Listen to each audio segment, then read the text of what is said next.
She clenched her teeth, then tightened her fist. Gadfield noticed the change in Alice's mood. He quietly walked away. She wiped her tears, then slowly sat down in front of the stone marker. Anders, the reported location is still 500 meters away. Ondu received a signal from the perceptive mags, then moved forward with Anders. Let's go. Anders rode the white horse from behind. They soon arrived at the village of a man. As they arrived, they heard the desperate cries for help from the villagers. Those cries were just like the nightmare from Anders' past. Ondu froze. That person. Ethan Rilla stood with the clansmen of the Rilla family. They were all underground insurgents of the Empire, suspected but not enough evidence to capture them. Now the time was ripe, they had turned against the fourth emperor. Ethan drew his sword from a villager's body, then ordered, "See if there's anything left. We need to find some food before the perceptive mags find us. I need time to recover my magic power." For the past 2 days, because the magic in Alice's emerald eyes had exerted an influence on Ethan's body, his strength had been considerably restrained, making it impossible for him to flee too far from the capital. Anders was stunned. The person he was seeing carried a truly terrifying aura. That person no longer seemed like the warm sworn brother he once knew. Now, it was like a ruthless killer. Ethan startled and fired a water missile towards Anders and Ondu's position. Both quickly dodged. Ondu looked at Ethan and raised his bow. "Ethan, what are you doing?" Ethan put on a cold face and signaled. The rebellious people of the Rilla clan charged at Ondu. "Fire defensive formation." Anders rushed to Ondu, casting defensive magic. The usual attacks were bounced back, causing them to suffer minor injuries. Ethan was somewhat surprised, his learned defensive magic already. Anders angrily said, "Ethan, I want to talk to you." Ethan coldly replied, "I have nothing to say to you, Anders." "But I do. Why did you kill Uncle Amelia? Why did you betray Alice and the Empire?" People always live with prejudices from the past. That the guards would never betray the Empire, that they would always be loyal to their king. "But you know, in this world, there's no place for the weak," Ethan continued. "Stop talking nonsense. Let's go. I must clarify everything with you." Ondu sensed something about to attack. He drew out his sword, turning his back. "Anders, be careful." James lunged, using the Water Sword King to attack Ondu. With his quick reflexes, Ondu quickly deflected the attack. However, the Water Sword King was a primal magic of the Rilla clan, making it difficult for Ondu to hold on for long. Ondu Prym, the 17th generation descendant of the Prym family. "Ha, agile moves you have there," James sneered, then attacked with a kick. Anders countered with a foot maneuver and pulled Ondu back. "Damn it, there are enemies all around. Is Ethan really trying to kill us? And this bearded guy, is he really James Rilla?" Ondu complained. Anders conjured a sword of fiery flame, then lowered his stance. "You handle James, I'll take care of the Rilla clan members. But be cautious of Ethan. Understood? Let's go." Ondu launched the first strike. Iron Chariot Formation. The attack formation appeared before his eyes. James was a bit surprised, then opened a defensive formation. "Iron Chariot Formation? Lucas, it seems you've raised this brat quite well." Anders approached the Rilla clan mags, the fiery flame within him flowing powerfully. Ethan quickly appeared and ordered, "You all retreat, I will be his opponent." "Why are you doing this, Ethan?" Before Anders could question, Ethan opened the water flame formation. "He wants to counter this fiery flame amount." Anders swiftly recognized and immediately dodged the attack. Taking advantage of the moment, he lunged at Ethan. Water Flame Bind Formation. Ethan used the Water Flame Spear to stab Anders, but that attack was blocked by the sword he himself had gifted his sworn brother. Meanwhile, Ondu was still fighting James, the schemer. "Where are you trying to take Ethan?" Ondu gritted his teeth. "You don't need to know. A potential guy like you should go back and learn more, enhance your strength. Your iron chariot formation can't severely wound me. James sneered cunningly, then used wind magic to flick him away. Undo. Anders turned back. Ethan immediately turned, pulling out a second dagger. You're done for. Water flame imprint formation. Roy appeared, immediately organizing defense in front of Anders. Ethan got a water flame imprint across his face, leaving a small rune mark. It was a rune with the ability to poison the opponent. Ethan stepped back, put his hand on his face. Dispel. The rune quickly vanished, leaving Roy astonished. Anders clicked his tongue. Damn it. Roy, what are you doing here? On the other side, James was cornering Ondu. He raised the Water Sword King. I'll let you die under my strongest Water Sword King. Clang! The Phoenix Sword flew up to block the Water Sword King. James's Water Sword King was disrupted and quickly shattered. James was shocked and turned around. It's you. Rina stood before him. She was holding the Phoenix Precious Sword of the Lowry family, the family with the strongest bloodline for sword techniques in this mage world. So it's you, James. You think the Water Sword King, what severely injured my sister, is the ultimate weapon? Do not underestimate the spirit of the Lowry family members. Rina's emerald eyes blazed, along with the strong will and anger in her heart. James clicked his tongue and retreated. An arrogant person who always looked down on others like him couldn't accept that the Water Sword King had been easily broken. Rina helped Ondu up, hurriedly concerned. Ondu, are you okay?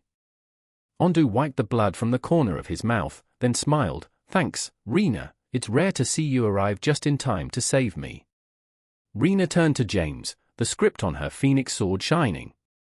He could feel the sheer power present in front of him.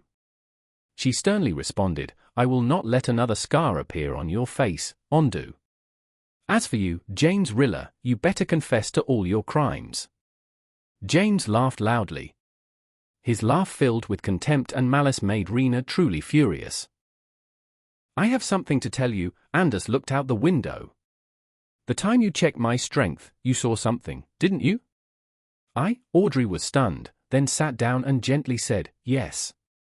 At that moment in my subconscious, I saw a gate, and there was someone calling me. Audrey rolled up her sleeve and raised it for Anders to see.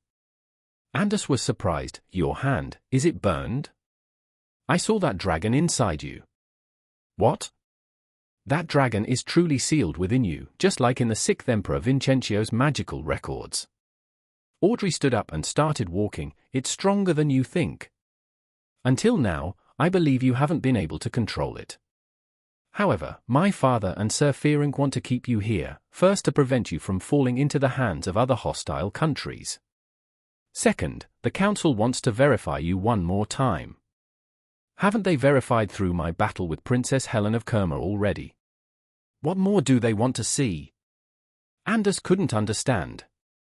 Anders, you are someone who knows a lot about Fresher's history through documents and books, so I will explain briefly.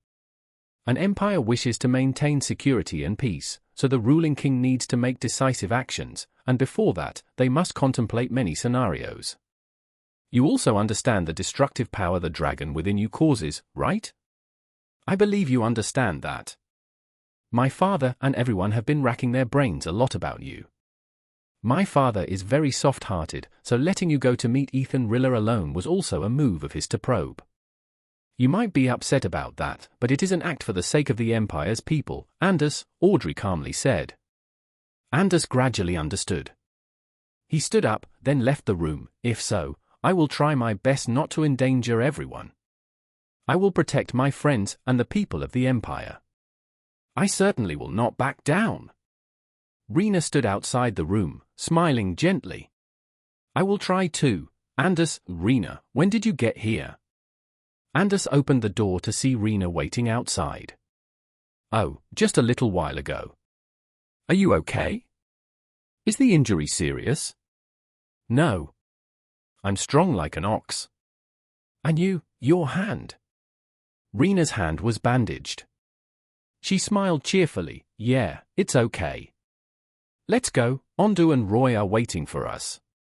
Rina walked beside Anders, still pondering about earlier. Before meeting Anders, she had gone to see Sylvanus to find an answer for herself. "Did you deliberately let Anders meet Ethan?" Rina stood in front of Sylvanus, her face resolute as she asked him. The fourth emperor couldn't arrive just in time randomly like that. There must have been some arrangements here. "Did you come to ask this, Rina? Please answer my question.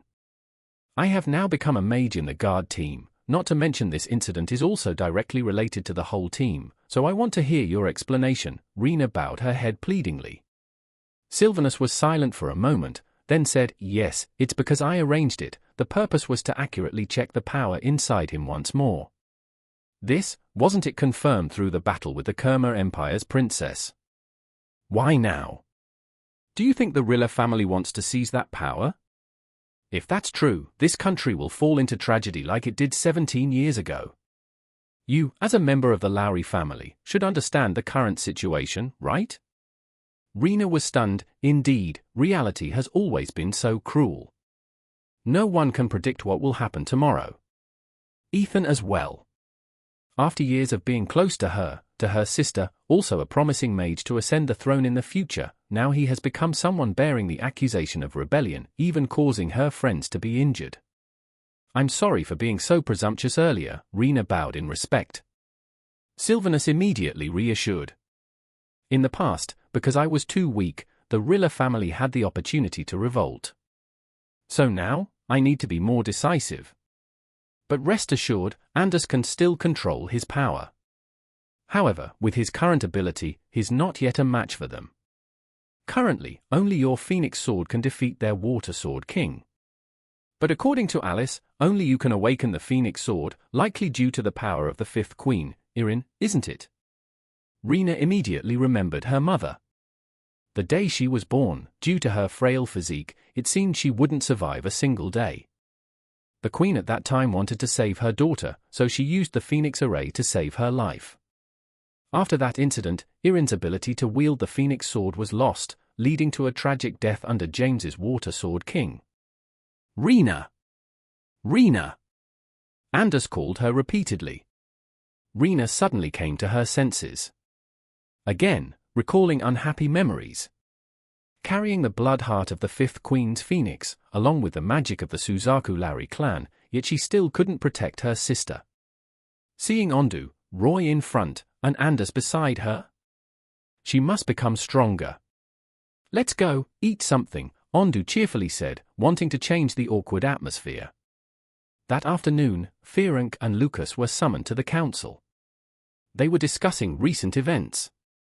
"It seems like things are getting more complicated than I thought," Lucas sighed as he looked at Ferenc. Seeing Ferenc seem troubled, he immediately asked, "What are you thinking about?" "I don't know. But after what just happened, will Roy be strong enough to face the upcoming challenges?" Lucas pondered. "It seems like the upcoming events will also unfold unpredictably." 5 days later, Anders went with Roy to the arena to train together. On the way, the atmosphere in the street was very strange. The eyes of the people around them. No, precisely, the eyes looking at Anders, carried a very strange hostility. "What's going on?" Roy noticed something unusual, and it seemed Anders shared the same thoughts. They suddenly heard a townsperson's words. "Look, isn't that the boy the Rilla family adopted a few months ago?" "Yes, someone said that kid is the devil that caused the Rilla family to become traitors." "Really?" "It's true, the Rilla family, since the time of the first emperor, has always been loyal clansmen to our empire. Since that kid came, everything seems upside down. I also heard that the power inside him once injured Anna's son in the academy." The chatter stopped when they caught Roy's cold gaze. Silence enveloped them. "Anders, let's go." "Yeah," he showed no emotion, then turned around and left. At the arena, they saw Rina and Ondu already waiting, with Kai beside them. "Teacher Kai, I'm ready." "Are you sure, Ondu, your arm hasn't healed yet?" "I want to become stronger. I must protect Anders and everyone else." This morning on the way here, I really couldn't stomach what people were saying. "What people were saying?" Anders pondered, could it be about earlier? Steel chariot array, open the gate. The iron chariot opened, power enveloped a 10-meter radius. Rina, use your eyes, attack the teacher with the phoenix sword. Kai set up a defensive array. Yes. Rina deployed her emerald eyes, then opened the phoenix sword. Her hand was better thanks to Alice's treatment, but she was still cautious in opening the emerald gate. Onda looked at Rina. Rina, we'll go together. All right. Rina charged forward first. Ondu followed afterward. Anders and Roy observed them. The teacher's magic is considered a form of absolute defense, right? Anders calmly said. Indeed, no weaknesses. He is one of the strongest defensive mags. Rina and Ondo attacked the defensive fortress head-on. True to its reputation, Kai's defensive magic did not waver. Ondu, try a little harder. Rina tried to control the internal magic, then slowly released it outside. Onda put force into his arm, then tried to put all his strength into it. Kai's defensive magic wavered slightly. But those were just slight vibrations, so Kai just needed to regulate the amount of magic in his body and could strengthen the defensive barrier. Lightning God King. Kai used the other hand to deploy a different type of magic and struck directly at Rina and Ondu. Both were hit and were flung away. Anders and Roy immediately ran over. Rina's phoenix sword was gone, and Ondo's iron vehicle formation was broken. Their arms were injured like before, but this time seemed better. Kai ran to them. Are you two okay? No. I'm fine. Rina's arm throbbed with pain, as if needles were stabbing her. Anders crouched down and lifted Rina's hand. The burn was quite large, but he couldn't do more. You? Anders, Rina looked at him thoughtfully. This morning, when she went to the arena with Ondu, she encountered that same situation. She patted his shoulder and smiled. No matter what happens, I'll be on your side. Ondo and Roy were stunned. Kai understood what was happening. These days, perhaps someone has secretly leaked information about Anders' source of power and the Rilla clan's rebellion day. Furthermore, the information density has spread widely, making it impossible to determine who it was. Anders smiled at Rina. Worry about yourself first. How can you fight with your hand burned like this? It's okay, it's okay. Until I become an outstanding queen, I won't die, you know. Rina replied cheerfully. The situation is different now. Anders now has to face such an awkward situation. The rumors, the slander, that feeling, it's just like what she went through.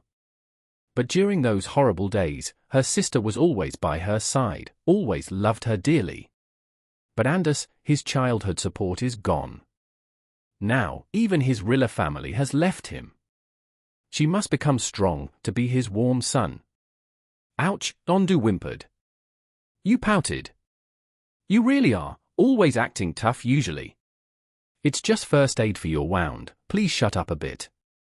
You are so fierce, you. Hey, are you growing your hair long? I only noticed it now. Onda looked at the high ponytail you tied up and wondered. You suddenly blushed, glanced at Roy. Roy just stood with arms crossed, looked the other way. You grumbled. So what? I'm busy and don't have time to cut it. Do you have a problem with that? Onda turned pale with fear, shook his head vigorously. No objections. Anders was over there bandaging Rina's arm. He kept grumbling. Really, everything should be taken slowly. Why always so hasty? Who taught you to be so picky with others? You're increasingly grumpy just like Ondu. Ondu jumped up. Hey, I'm not like that. Everyone burst into laughter. Am I disturbing? The door opened. It was Audrey and Kai. Teacher Kai, Miss Audrey, everyone turned to look. You two, really, how many times have I told you not to be impulsive? Highs, miss, don't be so cranky, or you'll lose the regal aura of a princess, Ondu teased.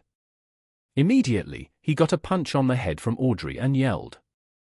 You teased him, serves you right, silly Ondu. Rina happily watched everyone. She glanced at Anders, and he was smiling very casually, as if the previous incidents were just a nightmare. In a remote part of the western forest. Damn those brats! James angrily punched a rock. The rock cracked in half, but it still wasn't enough to satisfy his anger. The phoenix sword and those emerald eyes of the Lowry family were truly his eternal nemesis. Uncle, if you keep getting angry like that, how will you accomplish anything? Ethan coldly said, still holding the water sword king, his eyes looking into the void.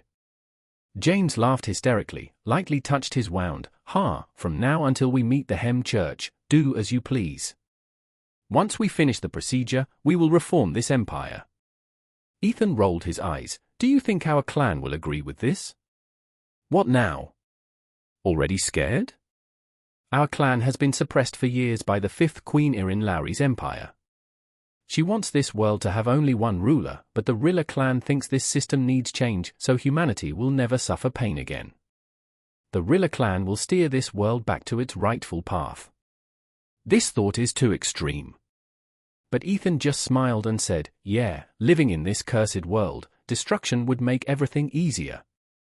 Anders and Rina were patrolling around the academy. Since Ethan left the capital, the remains of the Rilla clan had been completely cleaned up. Surprisingly, most were nameless mags, or if on the list, they were considered to be the clan's useless members. It seems the reconstruction of this area can't start yet, Anders spoke. Rina looked at him, then agreed, yes, this has spread throughout the empire. My sister said it would take a few more days to stabilize. Why did he do something like this? Anders clenched his fist. He always blamed himself for not being important enough to keep him. What exactly turned Ethan into such a cold-blooded person? Rina sighed and said, don't worry, everything will be fine. Once I complete the Phoenix Sword, we'll definitely defeat them. Cheer up too. Every day listening to Ondu's chatter is already tiresome, now with your gloomy face, I'll die from depression before I can become queen. It was Anders who helped Rina realize her own value. Now, she will do the same. Anders was dazed for a moment, then mischievously smiled, ruffled her head, fine, I sincerely acknowledge this fault. Let's go, we have to finish quickly and report back too. Upon returning from the Rilla clan's capital, Rina and Anders hadn't gathered much. As they entered the Emperor's study to report, they found Gadfield Lowry, Rina's father, standing there. Father, Rina was a bit surprised. Gadfield saw his daughter and Anders, still a little worried inside. Where have you been, Rina? Kai assigned them to inspect around the Rilla capital.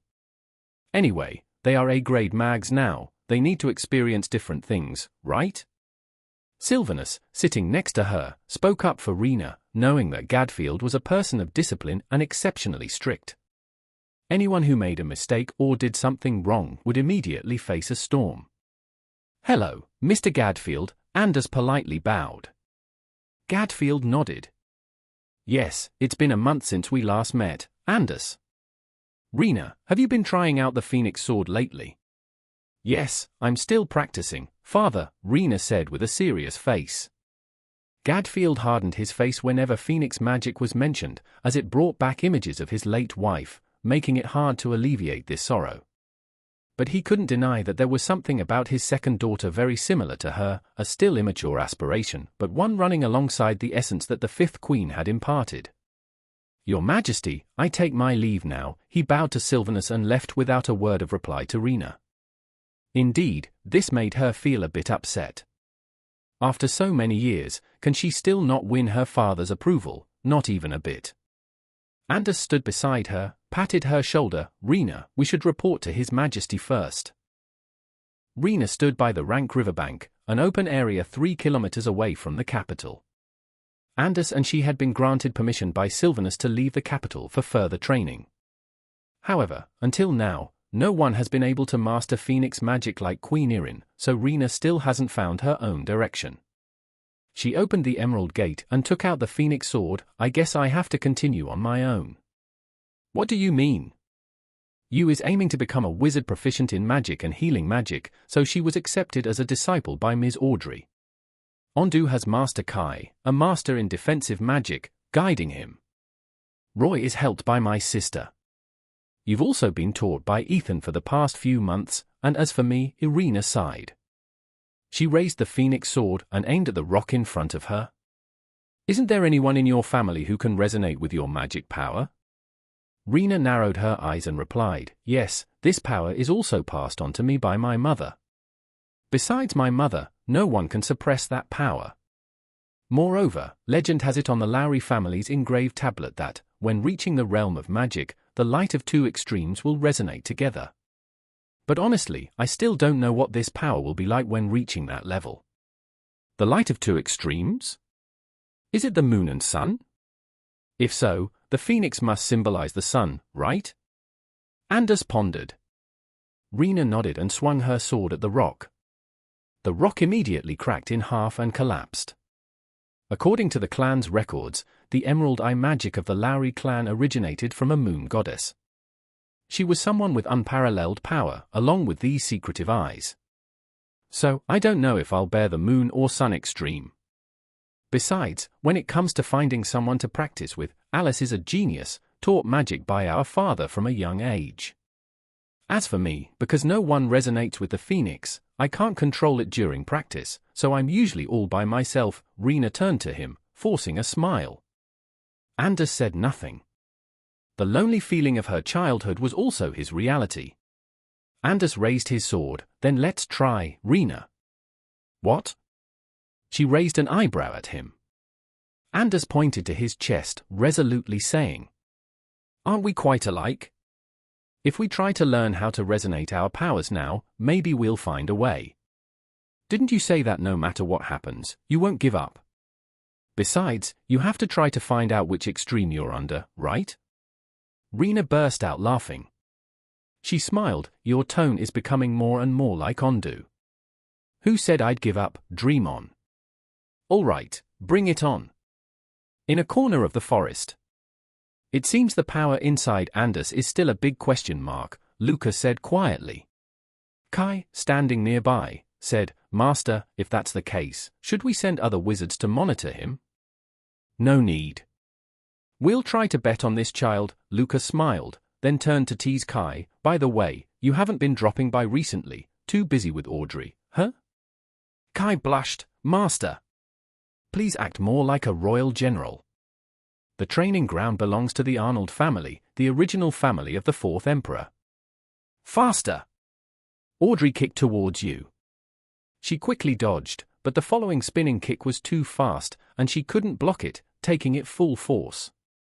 Audrey caught her shoulder, then asked, are you okay? You held her shoulder and shook her head, yes, I'm fine. Don't worry about me. Let's continue. This is nothing. Audrey shook her head, no, that's enough for today. You're quite injured already, you need time to recover. You looked disappointed. It truly wasn't possible to catch up in such a short time. Audrey sat down on the ground with a smile, don't worry, you've made a lot of progress. Now go home, heal yourself using the battle array method I taught you, okay? You wiped the blood trickling from the corner of her mouth and smiled, yes, I can do it.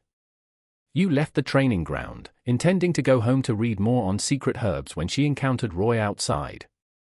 He had just finished training with Anders and Rina. Ah, Roy? What are you doing here? Roy looked away and said, just passing by. Did you just finish training? Yes, I can heal myself with magic now. Look, the wound from earlier has already been treated, she pointed to her cheek. Roy smiled, then said, is that so? Looks like you're getting better and better. Of course. I'll make my parents proud of this daughter. Roy looked at the scratches on Yu's body and sighed, you shouldn't overdo it. What? Yu widened her eyes. Roy smiled, grabbing her hand and pulling her, let's go eat something, you look too thin. Ooh? Didn't you say we were going to eat something? Why are we at your house? Yu was shocked. Where Roy led her to was the Marsilio estate. We're not just coming to eat. Come in, stop complaining. Normally, you nag at Ondu a lot, where's that boldness now? Roy pouted and pulled Yu along despite her bewilderment. Inside the mansion was decorated simply, with quite a lot of documents on display. Crash! Suddenly, there was a sound of something breaking. Roy turned back. The archive room? I said get lost. A woman's voice shouted loudly. When Roy and you arrived, they saw in front of them Bella, Roy's mother. She was having a heated argument with Chris Marsilio, a well-known member of the family. Madam, you and Duke Fearing are among the most prestigious members in this Marsilio clan. Because of that damn war, you lost your precious eyes, and the prestigious title of legendary medical sorcerer also vanished. The eyes, you suddenly felt melancholic. It reminded her of the grudge between the Marsilio and Priscilla families. Princess Audrey will inherit the magical essence I passed on. A person only looking out for their own interests like you, what right do you have to lecture me? The man named Chris was about to say something but then caught the menacing look in Roy's eyes. While my father is out of the capital, our intentions all within the clan questionable. Seeing Roy, Chris said, Ah, Roy. So you've become a royal guard magician now. I think you're the one not worrying about our clan. Your mother becoming like this has lost the dignity of a clan as prominent as ours. Are you going to let a low-profile family like Priscilla overshadow us? The old history, even from your great-grandfather's time, and you're still harping on about it. Roy nonchalantly responded. Hearing her son's voice, Bella turned around. Roy, when did you come back? Mom, I've told you not to entertain these extreme-minded people in our family. Chris gritted his teeth. This brat. You grabbed Roy's hand. Roy, you shouldn't say that. Roy paused for a bit, then said, a person from a small branch like you, do you have the right to question the Duchess here? This world is more upside down than I thought. Bella stopped her son. Roy, that's enough. Chris, leave. We won't accept this. If you continue with such thoughts, don't blame us for being harsh. Chris chuckled sarcastically, brushed his coat, and left. He passed Roy and you, threw them a glance. Roy pulled you behind him, facing off against him. He nodded and departed. Bella sat down on the chair and sighed. Sigh, things are getting more complicated. Mother, are you all right? Roy helped her sit. You looked at Bella, her eyes were truly, as the rumors said, completely lost their sight. Her mood sank. Bella smiled and turned towards her. Is that you? Yes. I? Sit down. Rarely do you visit, Roy has told me. Please excuse the scene earlier. You quickly said, no. It's fine. I'm okay. Talk with her, son. I'll get some things, Roy asked his mother and hurried off. You stayed in the archive room with Bella, and the atmosphere was quite silent and awkward. Due to the feud between her father and Bella, you was never allowed to associate with the Marsilio family even a little. But now, sitting here chit-chatting with her was entirely unexpected. Her father would definitely make a fuss if he found out. Bella could sense the awkwardness here. She just calmly said, Sigh, you don't need to be so reserved with me, you. Feel free to be yourself. Audrey's told me. You want to inherit her magic essence, right? Yes, you stammered, unsure how to explain her thoughts. Bella said nothing. She just smiled and calmly responded, You're more reserved than I thought. Don't let the past generation's history make you timid. I'm not going to eat you. You felt confused, eh? No. I don't have, but there's something I want to ask. Bella sat upright, then slowly listened to her. You gently asked, Madam Bella, I've heard that healing mags have the ability to transplant eyes to restore vision, but why haven't you? Oh, is that what you're talking about? I would love to, but the magic seal on the wizard sword attacked me too powerfully, making it impossible to heal. So that's how it is, the situation was more serious than she thought. That's also why the conflict between the two families remains unresolved. Don't mind this matter, you. I know you have feelings for our Roy. Startled at hearing that, you immediately denied, No. I don't have. All right, I understand, but there's something I'd like to advise you on. You nodded, Yes, I'll listen. Bella then spoke, turning her face towards the window, where she could feel a bit of the autumn breeze. Winter is approaching, isn't it? Recently, many things have been happening in the country, even more might happen soon. You said nothing, just silently listened. I want you, no matter what happens, to stay confident in yourself, and don't ever waver. Can you do that, you? Although you didn't understand the deeper meaning behind Bella's words, she followed the advice. Yes, I understand. Returning home, you carried many books about herbs, as well as numerous documents on magical combat and healing. These were records passed down from the time of the second emperor, and they held great significance for you. At the main gate of the Priscilla family estate, Roy said, "This is far enough. You can go inside." "Yes, thanks for bringing me back like this," you blushed, then looked away. Roy didn't say anything more, immediately turning to leave. You quickly rushed into the house. Remembering what Bella said made her feel uneasy. In the following days, Alice and Rina were on their way to the council library to find some books. In recent days, Rina had been practicing diligently, but she still didn't know what her powers truly were. As for Alice, she joined the Shadow Mage team, ready to investigate the Rilla family whenever necessary. During this period, she remained the same as always, a very professional mage, always principled and methodical. Alice sat beside Rina in the reading room, neither sister spoke first. Alice glanced at her younger sister, whose hands were wrapped in bandages, surely from her rigorous training. "Rina." Rina turned to her sister. "Sister?" "Oh, nothing, I heard you've been training with Anders these past few days, right? How's it going?" "I'm fine. How about you, sister, how have you been lately?" Faced with her sister's question, Alice didn't know what to say. Recently, she had been working as a secret mage, and no one knew what tasks she was undertaking. "Are you planning to sacrifice yourself like this for someone? You know that the missions the Shadow team undertakes are all dangerous, right? You are the family's heir."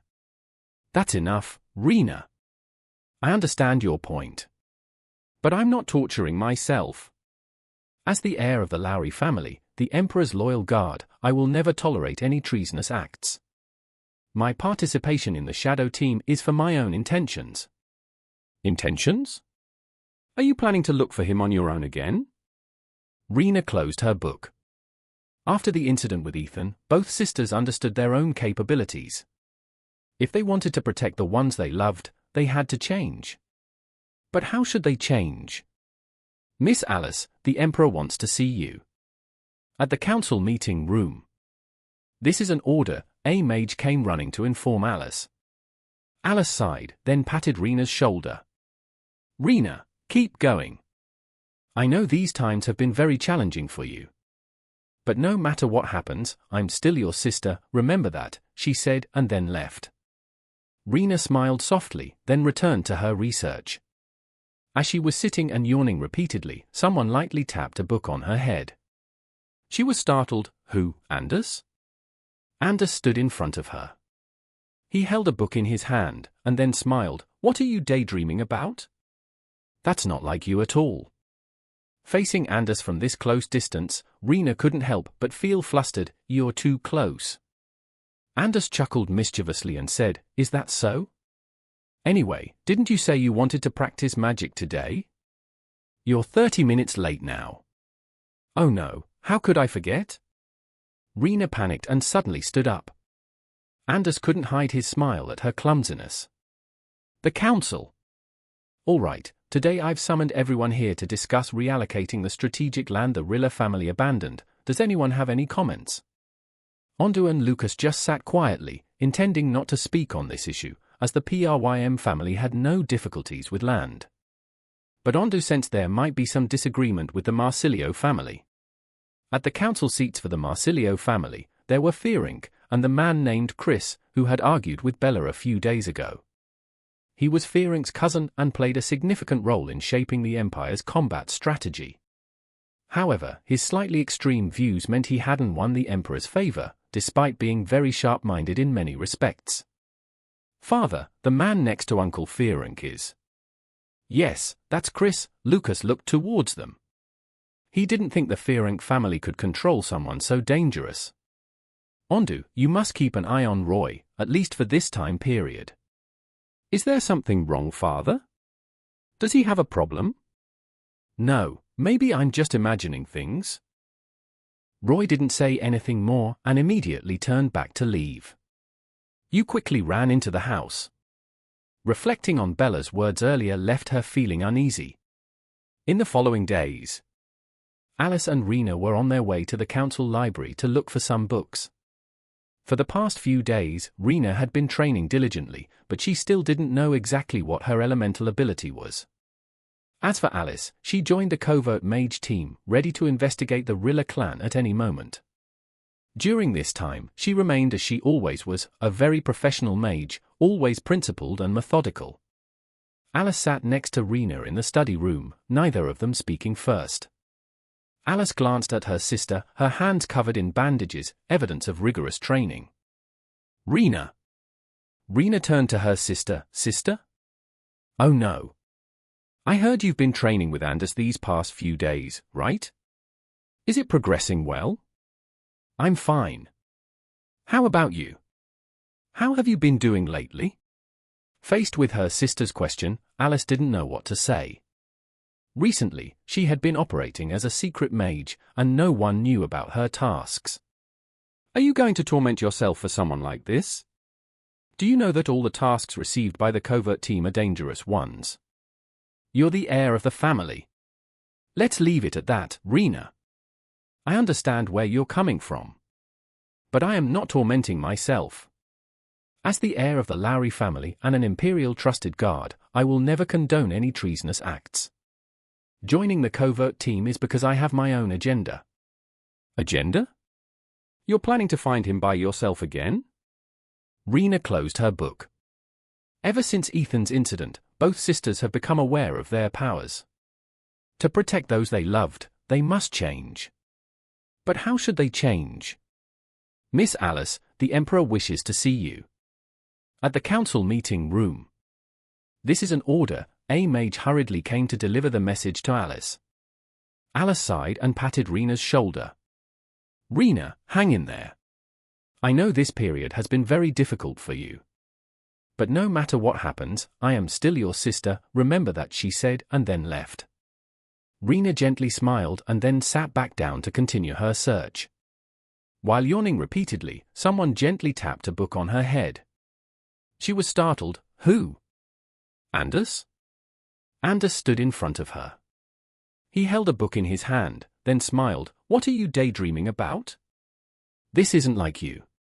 Facing Anders at such a close distance made Rina feel flustered. You're too close. Anders grinned mischievously and said, Really?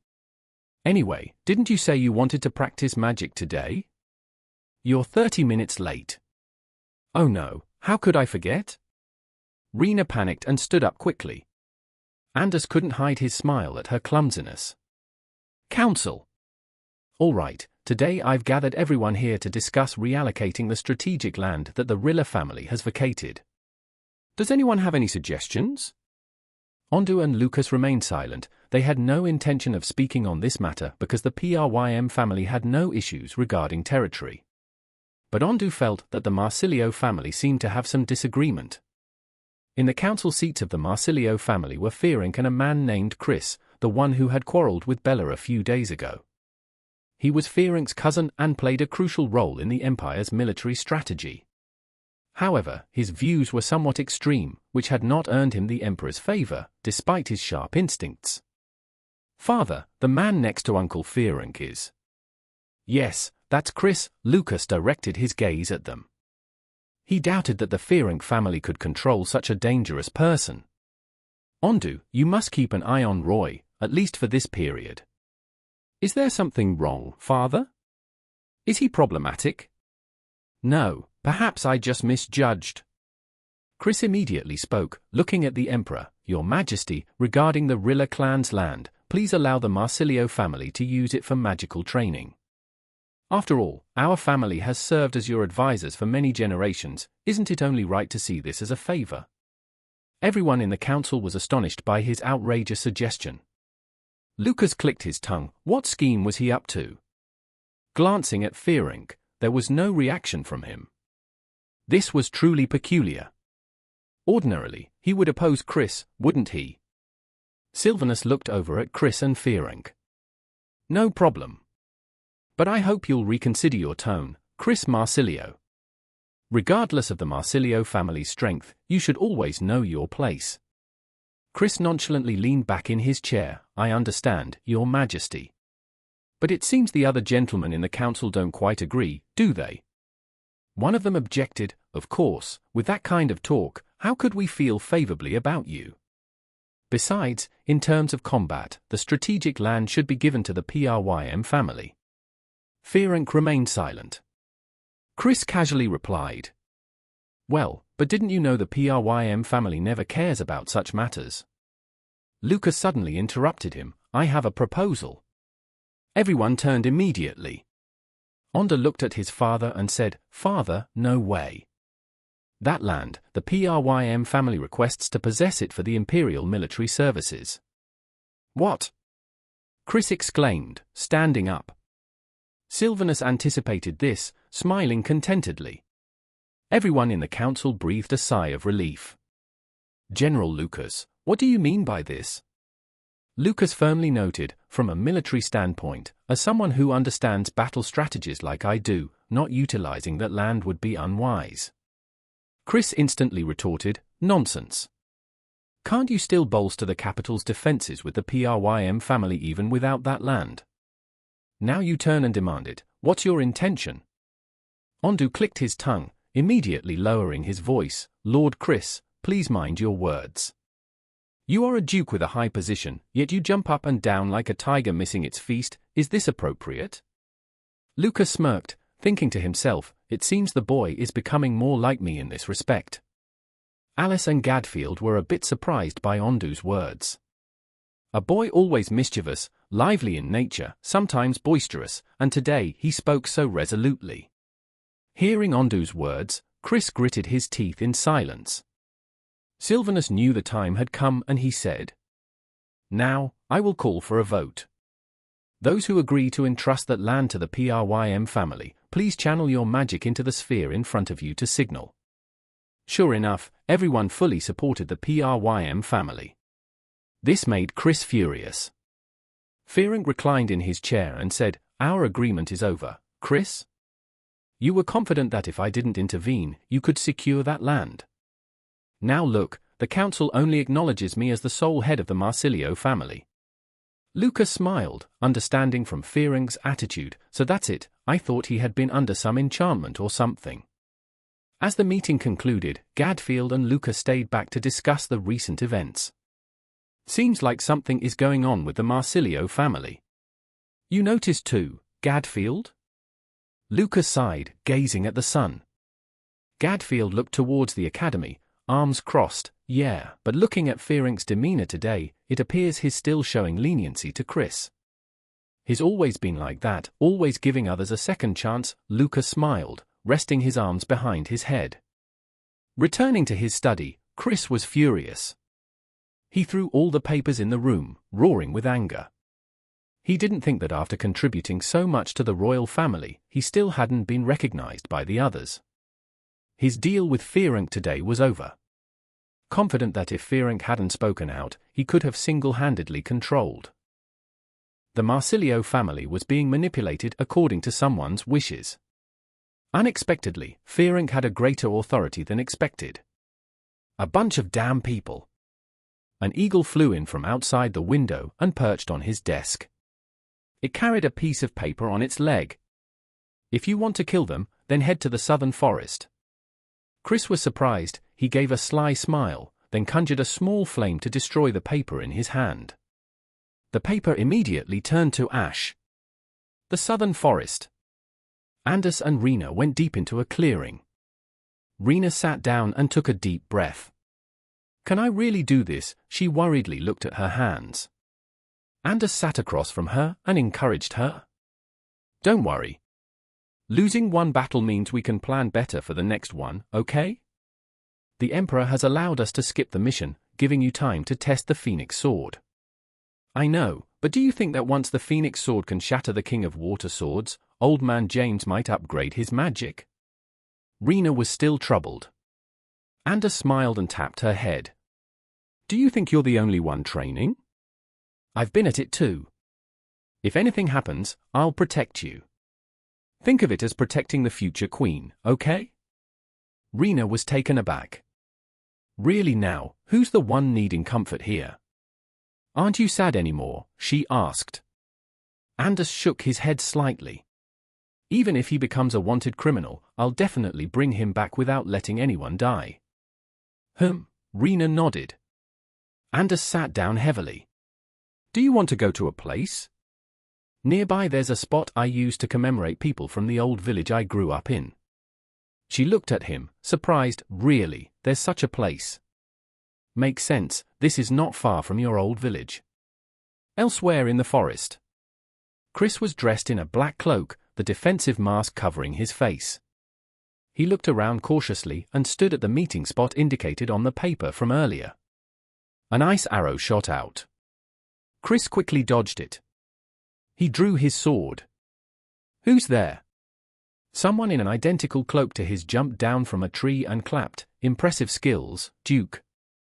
Who are you?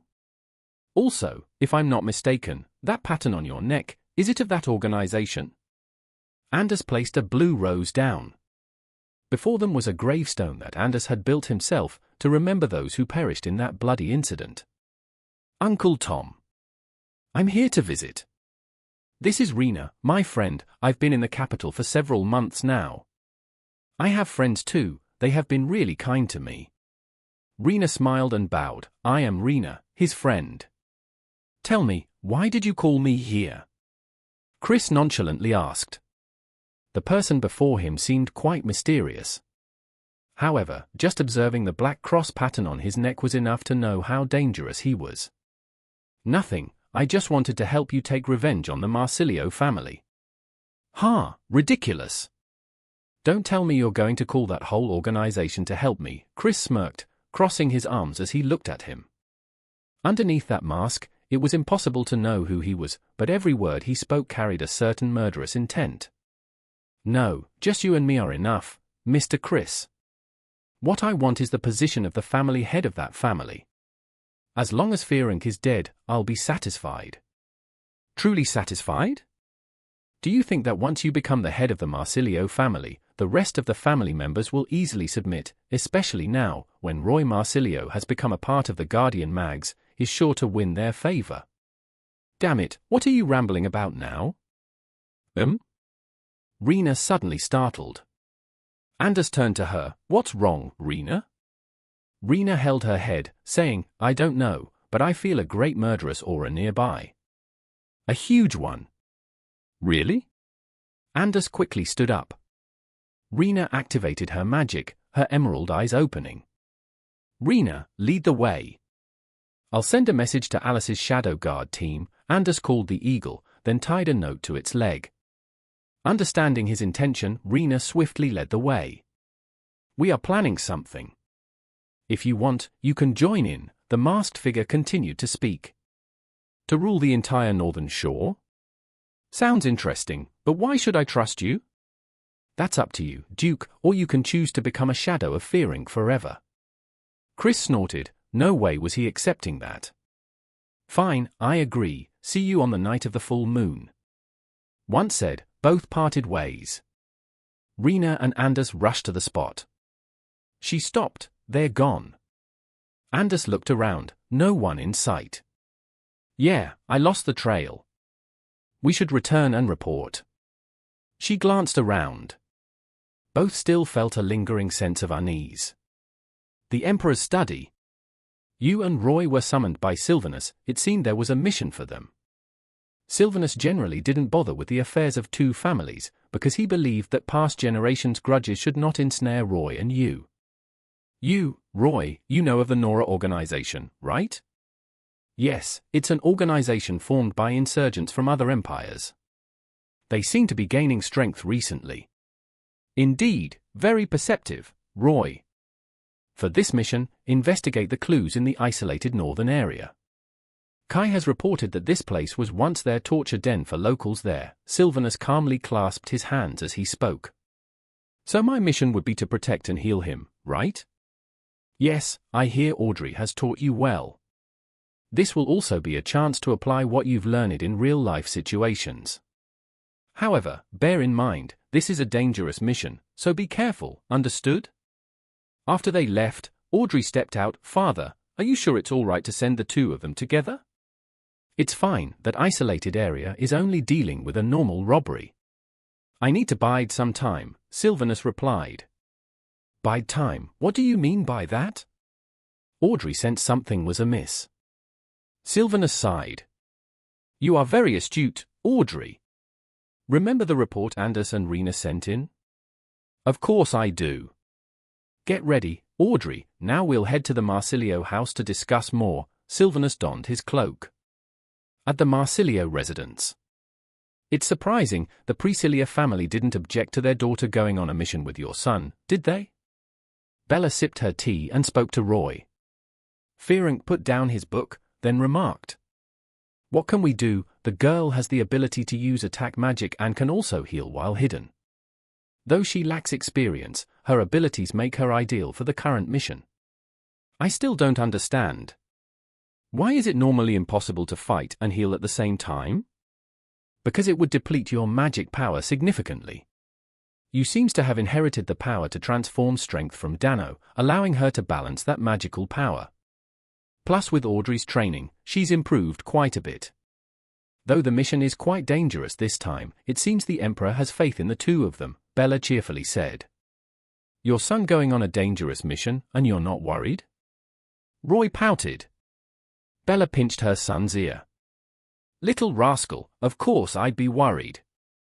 But since my son is so capable, who dares touch him? Remember to come back soon and bring you over to visit. Roy blushed, then ran out of the house. I'm going. Fearing sighed, you are really? What can I do, because the boy takes after me, with that shy personality? Bella laughed mischievously. Fearing looked at his wife, her eyes had lost their shine, but Bella had learned to accept it without complaining because perhaps she was satisfied with what she had accomplished in the past. But Fearing still blamed himself for not being able to protect his wife during the last war. It's said that Anders and Rina have reported discovering a stream of killing intent in the southern forest, right? Bella put down her teacup. Fearing was startled, then replied, yes, according to Rina's description, that stream of killing intent seems abnormal. Could it be the people from that Nora organization? Fearing just remained silent. In fact, sending Roy on a mission far from the capital was part of his plan. After reading Anders and Rina's report, he questioned Chris. Recent events could prove that Chris held deep resentment against him, the main family head. To prevent things from happening like with the Rilla clan, Fearing needed to carefully calculate how to capture dangerous-minded clansmen before the internal conflict erupted. With Roy's current abilities, he couldn't involve his son because it would be an extremely risky gamble. He had to be cautious so that Roy might have to inherit the family's heart blood. He looked at the old photo of himself and the 6th Emperor Vincentio. He sighed, Vincentio, it seems you could be a prophet. Someone rushed in to report. Lord Fearing, the 4th Emperor and the Princess are waiting for you in the library. You and Roy had been traveling for half a day. They stopped the carriage and took a short break. Aze, the road is longer than I thought. You tied her hair up and took a sip of water. Roy was still checking the map. Yes, but we're almost there, maybe by the full moon. The full moon? I heard the moon is very bright then. That's the best time to moon gaze, you said cheerfully. Roy sat down beside her and fell into silence. You noticed something was off. What's wrong? Roy stammered, it's just that. He took out a pair of silver star-shaped earrings. Earrings? Why did you pull them out? Well, a few days ago, it was your birthday. Since you were training with Audrey, I couldn't give it to you. Only now do I have the chance. Roy didn't know where to start, so he rambled on. You blushed and pouted. Oh, so it's a birthday gift. I thought someone forgot. Roy started sweating, thinking to himself, if Rina hadn't reminded me, I would have completely forgotten. Truly absent-minded. You sat silently watching him. Roy still didn't understand what was happening. She then said, "If you were sincere, then why not help me put them on?" Roy blushed, saying nothing further. He put down his sword, took the small earrings, and put them on for her. You smiled timidly, not daring to utter a word. "I have something to say." "What?" "If we finish the mission before the full moon, when we return home, could we go moon-gazing together?" Her proposal left Roy astonished. He turned his face away. "If you want." You smiled, fiddling with the small earring. Fearunk's library. "What do you intend to do with the current situation, Duke Fearunk?" Sylvanus and Audrey sat opposite him. Given the current situation, decisions needed to be made cautiously. Rina's ability to sense magical forces isn't strong enough yet, but if the killing intent is large enough for a girl like her to sense it, then the possibility of the Nora organization's people appearing in the capital is very high. Audrey was serious. "Duke Fearunk, sending Roy out on a mission, was also part of your plan, right? Do you plan to ambush Chris? Does Bella know about this?" Fearunk remained silent. Audrey couldn't help but speak. "Why? Do you plan to let her be in danger?" "Audrey, sit down." Sylvanus raised his voice. Audrey calmed herself. "I'm sorry, Father. But indeed, sending Roy on a mission far from the capital won't last long because he's very quick-witted and will complete everything soon and return. We must eradicate the root of opposition within the Marsilio clan by then." "Hold on, I know you're eager to expose them, but you should also know that the Nora organization has many with immense magical power, and we don't even know how many oppose you within the clan." Sylvanus intended to handle this peacefully, but reality seemed not to allow that choice. Other nations are still searching for the whereabouts of those in the Nora organization. "So, please don't be reckless, Duke." "Princess, I know you are my wife's apprentice, so I understand your concern. But this is a family matter for us. We cannot let the reputation we've built over generations be ruined." Sylvanus stood up. "Both the Askra and Rilla clans have collapsed. I will not let your clan follow their footsteps." Fearunk bowed. "Your Majesty, you should not intervene because the Council will use this weakness as an excuse to overthrow you. I will try to settle everything properly." Hours later, the Class A mags from the Guard team, including Ondu, Rina, and Anders, were summoned. After Alice briefed them on the situation, the 10 of them dispersed to begin their mission. As for Roy and you, just a few more hours until we reach the mission site. "Roy?" You looked over at him and saw him sweating profusely. "Roy, are you okay?" You summoned magic power to her hand and checked his forehead. There was nothing unusual. "You?" "I'm fine," Roy quickly reassured her. You sighed in relief. "You scared me." "What's wrong with you?" "Nothing, just felt a bit uneasy, I guess." Roy smiled, then stopped thinking about it. A day passed. 10 guard mags kept watch near the Marsilio clan's capital, but nothing unusual had occurred. The barrier was intact, and all members of the Marsilio family were under virtual house arrest by Fearunk's orders, with everyone on high alert. Anders observed from above, thinking, "I didn't expect it to be this serious. Tomorrow is the full moon, hopefully, everything will be fine." Rina, on the other side, was focused on guarding. She worried, "If my suspicions are correct, is that killing intent from the Nora?" Ondu felt restless. His father and Rina's could not intervene deeply in this, so they had to entrust the Fearunk family's safety to the guard mags. "Roy, you must not return at this time." Fearunk had only recently informed Bella about the situation. If this leaked, Chris' side would be on high alert. On the full moon. "All right, it's time to act." The masked man sneered, donned a cloak, covering the runes on his neck, and began his operation. 10 meters from the Marsilio clan capital. Rina and Alice sensed a surge of power. They quickly linked their vermilion bird magic with each other. "Rina, do you hear me?" "Sister, I hear you." Rina crouched, ready to move. "You sensed it too, right?" Is it like the previous killing intent? Yes, not different at all. Rina picked up her sword, signaling Ondu on her left. If that killing intent is within 5 meters, attack immediately. Duke Fearonk will handle Chris, understood?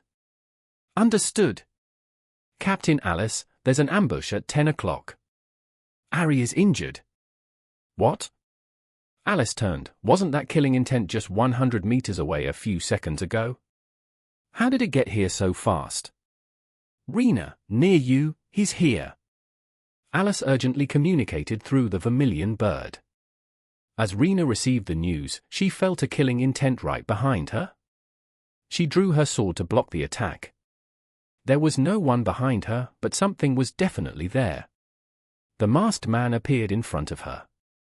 Rina was shocked. Invisibility magic? To detect my killing intent? That's surprising. The blood of the Lowry clan is always troublesome. He smirked and condensed magic power in his hand. Black dragon magic. Open. Iron defense formation. Ondu jumped in and kicked the guy, then deployed a defensive magic to cover for Rina. Anders charged from the right flank. Fire flame. The flames exploded, rushing toward him. He turned, quickly absorbing all the flames into his palm. Anders clicked his tongue. Did he absorb all my fire? Rina rushed in. Phoenix sword, activate. She thrust right at him, but he quickly dodged. The man jumped to the ground. It seems you three are not easy to deal with. Anders, Ondu, you two hold him off for me. I'll need some time to call for Sister Alice. Rina sat down, deploying her Suzaku magic. Understood. Let's go, Ondu. Anders charged in first. Ondu activated the iron defense formation on his hands, ready to attack. Alice, can you hear me? We need support. Alice heard the signal from her sister, but she couldn't go and help out there because she was dealing with another cloaked figure here. Rina, I'm sorry, but the situation here isn't looking good. Alice and her team were fighting hard. Her teammates summoned a sealed beast. The enemy quickly jumped up, but was still ambushed by Alice from above. Die already, you bastard! Wind spear sword. Alice cut through his mask, injuring his shoulder. He quickly retreated and knelt down. Alice clicked her tongue. You're from the Nora organization, aren't you? Quite agile. Show me your face. Let's see who's daring enough to come all the way here. Indeed, a genius of the Lowry clan. You're sharper than I thought. He removed the remaining pieces of the broken mask and smiled. Alice was shocked. You're Matthew from the Kerma Empire. You know my name? He smiled cunningly. He was once a royal wizard for Princess Haley but was expelled from the army due to dangerous ideologies. Who knows when he secretly joined this dangerous organization? Stop getting distracted, Lady Alice. Can you stop me from entering the Marsilio clan's capital? He raised his sword, speaking provocatively. It's not good, everyone. Sister Alice and Unit 2 are facing another Nora guy. What? If that's the case, there are 2 of them? Anders turned. Ondu stiffened, then stood up. HMPH, it seems their hidden weapon is the same. Because they know, we have the Lowry clan members who can sense magic power. It seems they won't be easy to deal with. Anders, even your fire was absorbed by that guy. No, Ondu, that was just fire that he trained by harnessing natural magic. He still hasn't used the fire of the Northern Dragon. Rina quickly analyzed the situation. Ondu understood, then said, So that's it, this thing is a bit troublesome. Yes, Anders couldn't compete against the power of that dragon. Although he had somewhat understood that power, he still didn't dare to use infinite magic power against dangerous guys like these. Anders wasn't certain that the dragon sleeping inside him would remain still for him to control. The masked guy sneered. He had somewhat sensed the magic power inside Anders. This kid, really interesting. Let's see what you've got. He tore his sleeve, revealing a black seal. Rina was shocked to see it. Is that? Anders quickly recognized it. Could it be? Black dragon flame, activate. That guy channeled magic power into his hand. The dark seal spread across his body. Anders' body suddenly reacted. He felt his body was burning like fire. What is this? My magic power is resonating with him? Inside Anders, he could feel the fire flame leaking out. His dark seal had spread to Anders' body. Thud! Sylvanus's heart twinged. He was at the council's headquarters, ready for reinforcements. This magic power, black dragon flame. At this time, at the Marsilio clan's mansion. Clan members seemed to have sensed something happening outside. One of them asked, Master Fearank, what exactly are you trying to do here? This is like confinement. The Nora are attacking outside the mansion. Do you really not care? Fearank glanced, then sternly said. He looked at Chris, who was still sitting among the clan members, finding it strange. Shouldn't he be acting by now?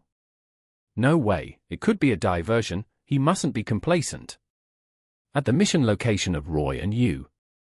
So strange, I don't see. Download Novel Tune for a better reading experience. Already joined the Nora organization? The masked figure said nothing. He retracted the dark seal. Stop beating around the bush. I know exactly who you are. Look at the way you deploy the dark seal dragon flame. The guy remained silent. Suddenly Audrey appeared right behind him, slashing with a sword aimed at that mask. Don't lie to yourself like that anymore, she shouted. Sylvanus looked at his daughter in surprise. Hadn't he used a barrier to confine her in the castle just a moment ago? The guy backed away. The last piece of the mask finally broke. The face under the mask was revealed. He was a young man with a very handsome face, but those cold eyes carried a great aura of killing intent. He also had a scar on his left eye. Audrey couldn't stop her tears from falling. She tightly held the sword, as a way to reinforce her confidence when facing the person in front. The guy smiled at her. Still a crybaby, my little sister? Sylvanus's face tightened. Yes, that was his biological son, Raymond Arnold. He had been an exiled wizard for 4 years. The black seal on his hand also had a long story behind it. Dear father, you seem quite sharp for your age, Raymond sneered sarcastically. Rina panted, looking over there. Is it really Prince Raymond? No, it can't be. With Raymond's unexpected appearance, the situation was becoming increasingly serious. Inside the Marsilio clan's capital, Chris was still remaining inactive. Given the current situation, Fearank couldn't engage with the outside. But he could see that Chris had secretly positioned guards outside into his men. Fearank only hoped that given this chaotic situation, his son must be safe. His wife, Bella, was also in a safe place for now, but he just hoped she won't take the risk to come here. Chris began to feel anxious. Something must have happened. By now, shouldn't there be a signal weapon from Raymond? Raymond was still waiting for the right opportunity. He focused on the protective barrier, then extracted some blood from his arm, making it into an invisible arrow, shooting it straight towards the Marsilio clan's capital. The arrow passed through the barrier effortlessly, appearing in front of Chris. Do it. Chris smirked, together with 2 dark wizard guards disguised as clan members, deployed magic, lightning kill. Western novel. What? Fearank was surprised. He jumped forward, creating a protective barrier around the others. Finally you act, don't you? Chris furiously channeled magic power into the barrier. Die, you scum. That master's seat should be mine. You two, quickly find that brat Roy and Bella. Fearank smiled, looking for them that easily? He was ready to counter, then the iron defense formation and fire dragon shot straight at the 2 wizards beside Chris, knocking them down. Other clan members hurriedly looked over. It was Anders and Ondu. Although both were injured, they decided to intervene in this matter. Fearank stood in front of the 2 of them, scolding, You two, I told you this is an internal affair of mine. Don't you know that if another clan involves, there will be lot of troubles? Anders, still injured, blood oozing out, but he still smiled. I'm sorry, Your Grace. You gave me a family, a place in Fresher. I can't stand by watching your clan on the brink of danger. Besides, I'm just an A-level sorcerer with no clan affiliation, so I won't worry about the troubles you mentioned. Ondu gritted his teeth, raising his sword. I don't care about those clan issues, too troublesome. Rough spots need helping, that's all. Fearonk was astounded, looking at the two young men behind him. Not sure whether to call them heroes or fools. On the other side, Alice was still dueling with Matthew. As expected from a wizard skilled in swordsmanship, his skills were indeed exceptional. Both sides were contesting each slash. Alice's title as the Emperor's personal guard wasn't for nothing. She was a formidable opponent for Matthew. However, she still didn't know his true abilities beyond his swordsmanship. From above, Rina arrived to assist her sister. Alice was a bit surprised. Rina, did you leave your position by yourself? Rina retreated back to her sister's side, then knelt down. I'm not that stupid, but you have no idea who we were up against. The Emperor is already involved. Alice gritted her teeth. I understand. That means our mission from now will change. The target ahead is Matthew of the Kerma Empire. Both sisters activated their green-eyed magic, then simultaneously attacked. The rebelling clan members of the Marsilio clan were also gradually revealing themselves. Although quite struggling, Andus and Ondu had coordinated well. The only thing Ondu was concerned about now was Raymond. If he activated the Dark Seal again, perhaps both he and Fearonk would be in danger. Andus, I'll follow you no matter what. Andus panted, clenching his fists. Why so sentimental? Stop talking so much, or I'll kill you. Let's go. On this side, Chris was confronting Fearonk directly. Chris was a wizard with great skill in managing magic power. Seldom did he get exhausted in direct confrontations like this. If it were about balancing magic power, Fearonk would sometimes be at a disadvantage compared to him, but he knew what to do, as the Emperor's key advisor. Damn you, why are you always in my way? As for you, conspiring with the Nora to rebel, do you have any conscience left for the people of this empire? I don't care, as long as the Marsilio Patriarch seat falls into my hands, I'll have it all. Just wait, Nora will help me kill you. Greed for power had blinded his eyes. Andus and Ondu had finished their work. They were planning.